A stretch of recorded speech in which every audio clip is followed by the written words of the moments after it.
Donc une vidéo spéciale dérive sociétale pour vous montrer un petit peu où on en est là en cette fin d'année 2019. Alors je vous ai mis en description donc un article sur une histoire qui est quand même assez remarquable. Alors l'histoire, il s'agit d'un couple gay anglais, je crois qu'ils vivent en Floride parce qu'il y a un des deux qui est très riche. Et qui ont été les premiers gays à avoir des enfants par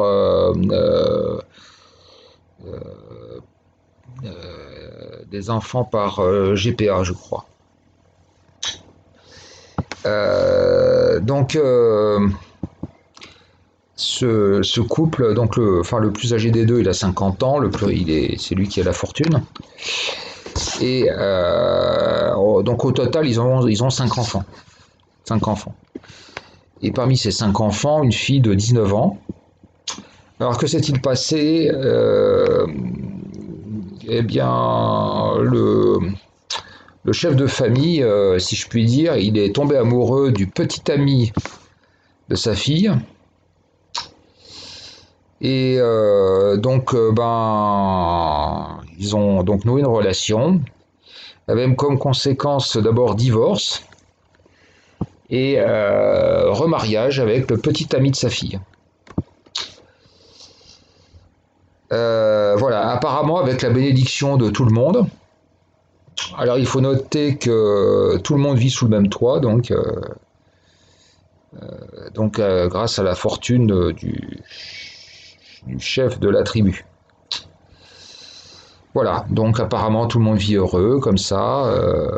Voilà, donc voilà où on en est arrivé. Alors il y a plusieurs choses, plusieurs éléments à voir. Donc là on est tout à fait dans la religion et de la civilisation du libéralisme.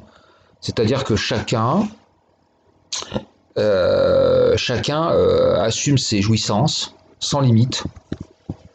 Les seules limites étant la capacité financière finalement. Donc voilà, donc liberté de jouir. La jouissance étant donc cette liberté de jouissance étant la principale. Et les degrés de liberté de jouissance dictés simplement mesurés et à la mesure de la fortune des gens. Donc là on est en plein libéralisme. Donc il n'y a aucune considération morale, strictement aucune. Donc là on a la parfaite description de ce à quoi mène inéluctablement le libéralisme. Donc c'est un magnifique exemple. Hein. Donc quand on parle de libéralisme économique, de libéralisme sociétal, bon, notamment certains courants nationalistes qui se disent nationalistes libéraux, ouais, ça me fait doucement rigoler. Hein. Donc non, ça n'a pas... C'est pas des libéraux, c'est des capitalistes à la grand-papa. Voilà. Donc déjà, très belle illustration du libéralisme. Hein, et, effectivement, comme disait Pierre Berger, on loue des ventres, des ovaires, tout ce que vous voulez, on achète du sperme, tout est marchandisé. Et seul compte le plaisir. Et ce monsieur, il a les moyens,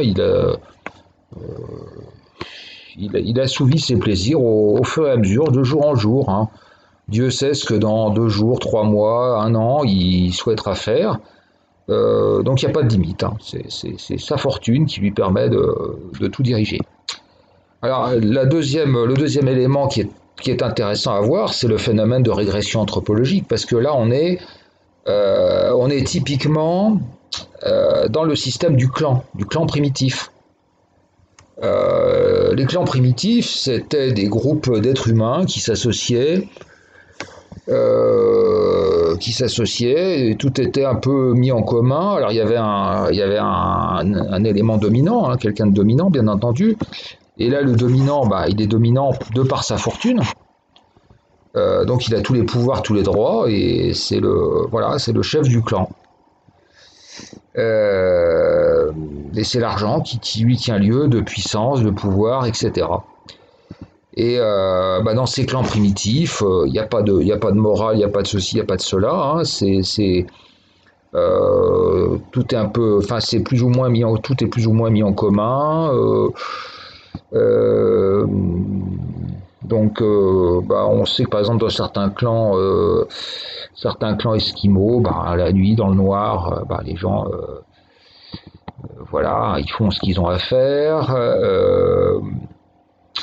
Dans certains clans, par exemple, ce sont le jeune garçon, il est déniaisé par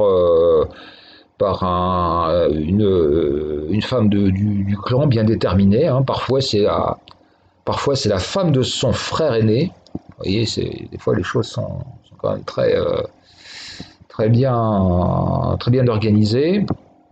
Donc voilà, en fait, on est dans un. C'est très intéressant. À partir du moment où vous avez supprimé la nature du vide, hein, vous supprimez pas les choses, c'est-à-dire que vous supprimez la religion, vous mettez les lois en fonction de votre argent, mais en fin de compte, il doit de toute façon y avoir une structure. Il doit automatiquement y avoir une structure, et quand c'est plus une structure, par exemple la commune, qui était un peu la structure de base, la commune ou la tribu ou ceci ou cela. Quand vous avez plus de religion, bah, vous revenez au clan primitif, hein, qui est dans une yourte ou une caverne ou tout ce que vous voulez. Donc ces gens-là vivent dans une caverne pour milliardaires, avec un chef, un maître absolu, et là-dedans, ben, tout le monde fait ce qu'il veut. Hein. Donc, enfin, je sais pas, on peut imaginer qu'il va se passer encore beaucoup de choses au sein de ce clan. Hein. Donc, il y a des hommes, des femmes qui vont venir s'y greffer, qui vont entrer, sortir, et il va se passer, il va se passer encore énormément de choses. Il y aura des procréations et voilà, ça va être un énorme foutoir, quoi, mais c'est un modèle d'organisation. Hein, donc, sous couvert de modernisme, en fait, on en revient à en fait, des organisations extraordinairement primitives.